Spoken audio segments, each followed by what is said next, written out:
बिस्मिल्लाहिर्रहमानिर्रहीम अस्सलाम वालेकुम। आपको कहा था बहुत बड़ी क़यामत आने वाली है। पाकिस्तान पर माशी लिहाज से क़यामत का रुख इतना ज़्यादा ख़तरनाक होगा कि हर 2 दिन बाद आप डसे जाएंगे। अभी हालिया पेट्रोल कितना महंगा हुआ है, हमें नहीं बताया गया हमारे IMF के साथ क्या मुज़ाकरा थे, क्या पैकेज थे, क्या मामला थे। अब आपको 15 से 20 रुपये पेट्रोल की कीमत अब फिर बढ़ती हुई नज़र आएगी।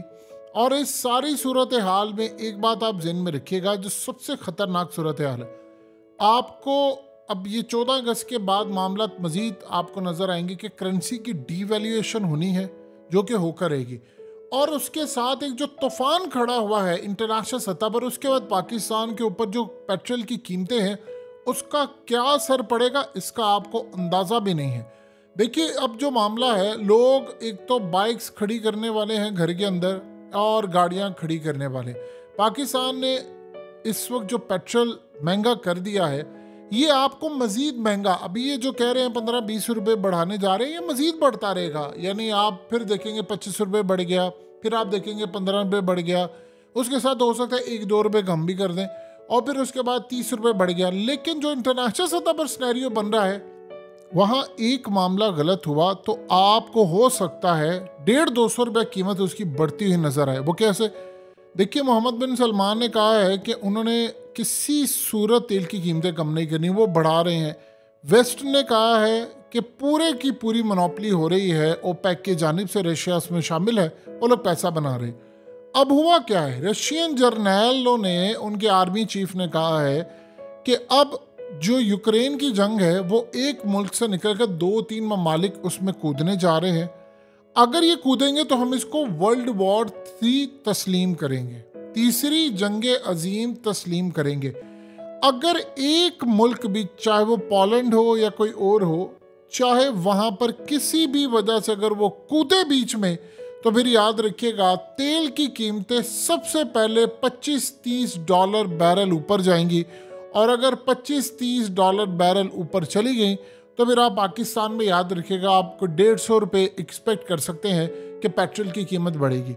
उसका असर खाली पाकिस्तान पर नहीं होगा, उसका असर पूरी दुनिया पर होगा, बहुत बुरा असर होगा।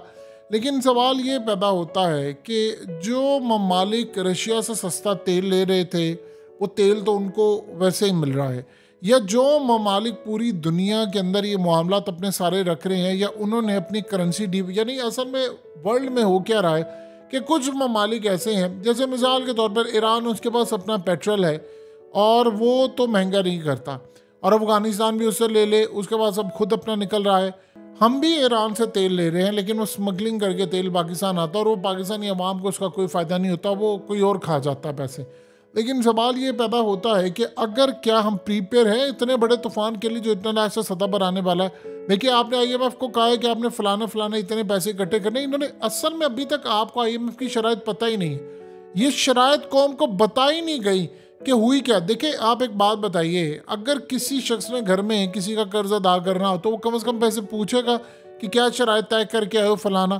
तो जिन्होंने कर्ज अदा करना है वो है पाकिस्तानी अवाम, उन्होंने अपने टैक्स से अदा करना है। और टैक्स से आप जब अदा करेंगे तो आप बताइए कि आपको कैसे पता चलेगा कि क्या शराइत है। शराइत बताई ही नहीं गई। अभी शराइत में इतना कुछ है, इतना कुछ है कि आपको अगले 5-6 महीने तक सिर्फ यहाँ तक सूरत हाल रह जाएगी कि हम सांस ले पा रहे हैं, दैट्स इट। इसके अलावा हमारे पास बाकी की सूरत हाल बचेगी नहीं।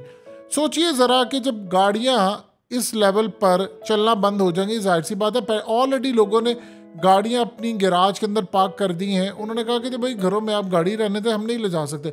वैसे ही पाकिस्तान में उबर और क्रीम का काम भी काफ़ी हद तक ठप हो गया है, यानी काफ़ी डाउन हो गया है। लोगों ने गाड़ियां निकालना बंद कर दी, तेल की कंजप्शन कम हो चुकी है, क्योंकि इतना महंगा लोगों ने एक दूसरे की तरफ आना जाना छोड़ दिया है, तो महंगाई की वजह से। लेकिन एक बात बताइए कि जो तूफान उठने वाला है कि इसके बाद आपने 15-20 रुपये, फिर इंटरनेशनल सतह पर ज़रा सी एक आवाज़ उठ रही है वहाँ पर महंगा, उसके लिए क्या कौम को मेंटली तौर पर तैयार किया।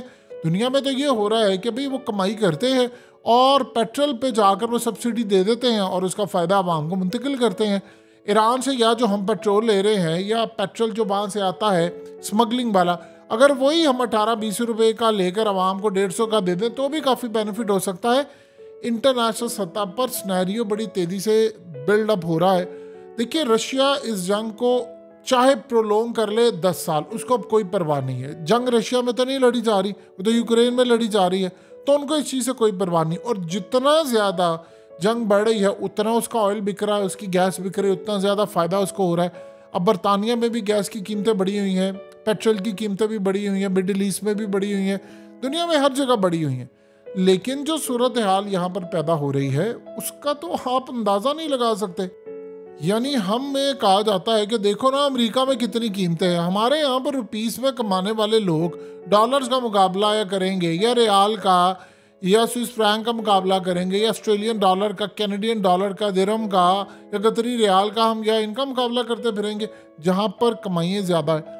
ये जो असल कहानी इस वक्त शुरू हुई है वो अब आने वाले वक्त के अंदर आपको इंटरनेशनल सिनेरियो पर बड़ी नज़र रखनी है। लेकिन पाकिस्तान में बहुत ज़्यादा, यानी सही मायनों में अब माशी क़यामत बर्पा होने वाली। जितनी मर्जी आप कहानियाँ करवा ले कौम को कि जी आप बेफिक्र हैं, वो जी चीज़ें बेहतर हो जाएंगी, वो जी ये फलाना निकल आएगा, वो जी इतनी का इमीडिएट सोल्यूशन ही नहीं है कोई आपके पास। यानी हम सब बंद गली में दाखिल हो चुके हुए हैं माशी लिहाज से। अब आप देखिए कि पाकिस्तान में गाड़ियों की सेल परचेज जो है वो 60-70% डाउन हो चुकी है। यानी पाकिस्तान में 82% गाड़ियों की जो सेल है, जो नई गाड़ी की, वो 82% और पुरानियों की 60-70% डाउन हो चुकी है। प्रॉपर्टी का पाकिस्तान में काम जो है वो 15-20-25% रह गया है। इसी तरह आप ये देखें कि अगर गाड़ियाँ इस्तेमाल नहीं होंगी तो जाहिर सी बात है वो ख़राब भी नहीं होती। फिर आप ये देखिए जब चीज़ें चल रही होती हैं, बैटरीज उनकी यूज़ हो रही होती हैं, गाड़ियों के मामलात यूज़ हो रहे होते हैं, बहुत सारी ऐसी चीज़ें हैं जो इस्तेमाल हो रही होती हैं। तो गाड़ियाँ जब इस्तेमाल होती हैं उनके काम भी निकलते हैं, वर्कशॉप्स में भी जाती हैं, वो एक्सीडेंट भी होते हैं, उनके पार्ट्स भी बिकते हैं। तो एक पूरी चेन होती है, एक पूरी इंडस्ट्री होती है, वो चलती है। लेकिन जब लोगों ने गाड़ियाँ घर में खड़ी कर दी हैं, उन्होंने कहा कि जी हम कहीं जा नहीं सकते, तो आप फिर बता दें कि दुनिया का जो निज़ाम है वो तो चले जिस तरह भी चल रहा है, पाकिस्तान के साथ क्या सूरत हाल होगी। हम सही मायनों में हमें चौथी स्टेज का कैंसर हो चुका है। यानी देखिए होता क्या है कि सुल्तान रही की जो फिल्म थी उसने आज से तकरीबन आप ये अंदाज़ा कर लें कि आज से 27-28 साल पीछे हम अगर चले जाते हैं तो आपको सुल्तान रही की जो फिल्म है उसका एक डायलॉग आपको ज़रूर याद होगा जिसमें उसने कहा था कि देख लो इस मुल्क को 46 साल हो गए हैं खाते हुए लोगों को, और इतना खाया, पंजाबी में डायलॉग मारता है, अन्ना खादा है कि अज तक है मुखिया नहीं हैगा, और देख लो हर कोई इसको खा रहे हैं। तो वो पाकिस्तानी कौम ने वो डायलॉग पकड़ा हुआ है, देखो ना इनू खा। असल में जो कैंसर होता है वो जब फैल रहा होता है आपको पता नहीं होता। आपको हो चुका हुआ है पाकिस्तान को चौथी स्टेज का कैंसर। इस कैंसर के अंदर अब खाना पीना मुक गया ना, खजाने खाली हो गए, भिखारी अब तो भीख, देखिए आपको भीख भी कोई देने को तैयार। सोल्यूशन क्या है? लोग आपके मुल्क छोड़कर जा रहे हैं। अब एक बात बताइए, जब कौम 14 अगस्त पर बाजे बजा रही होगी, जिस कौम की ये हालत है उसको क्या परवाह कि उसके ऊपर उसके साथ क्या होने वाला है। ये कौम 14 अगस्त के बाजे बजा रही है और अजीबो गरीब से पागल। यानी आप अंदाज़ा करें कि 75 साल से हमारी मजहबी लीड हमें ये बात समझाने में नाकाम रही है कि आपने किसी को गम, नुकसान, तकलीफ़ नहीं देनी, जो इस्लाम ने हमें कहा है। आप जब बाजे बजाकर सोसाइटी का जनाजा निकालते हैं, पूरे मुल्क के अंदर सूरत हाल ख़राब करते हैं, लोगों को बेजार करते हैं, तो आप बताइए फिर आप क्या उम्मीद लगा सकते हैं कि इस मुल्क के अंदर, यानी 75 साल से हम कौम को ये नहीं सिखा सके कि झूठ नहीं बोलना। हदीस शरीफ में है कि झूठ हर बुराई की जड़। तो आप बताइए इसका मतलब है आपकी सारी मजहबी लीड फेल हो चुकी है, हर फिरके की हर गली मोहल्ले में एक मस्जिद है, तो लेकिन उसके बावजूद मुल्क के अंदर हुफाज कराम की जो तादाद है वो बढ़ती जा रही है, मसाजिद की तादाद बढ़ती जा रही है, लोग मसाजिद में जाना छोड़ रहे हैं क्योंकि वो जो मजहबी एलीट है उन्होंने आपको समझाने में नाकाम ही रहे हैं, बुरी तरह वो फेल हो चुके हैं क्योंकि उनके अपने करतूत भी ठीक नहीं कि यार मुल्क के अंदर हालात ठीक नहीं है, इस्लाम को फॉलो करना है, इस्लाम की ये चीज़ फॉलो करनी है। अगर आप अब एक बात बताइए, एक टीचर जो है अगर 75 साल से उसकी क्लास के सारे बच्चे फेल हो रहे हैं तो फिर वो स्टूडेंट का कसूर नहीं है, फिर वो टीचर का कसूर है।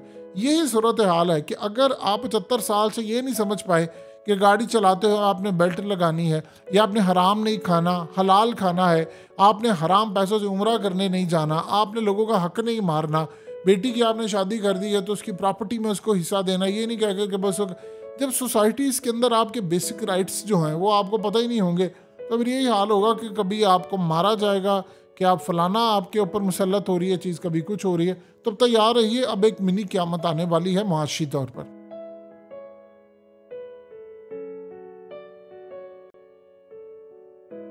हकीकत टीवी को सब्सक्राइब करना मत भूलें, वीडियो को लाइक करें, शेयर करें और कमेंट सेक्शन में अपनी राय का इजहार ज़रूर करें।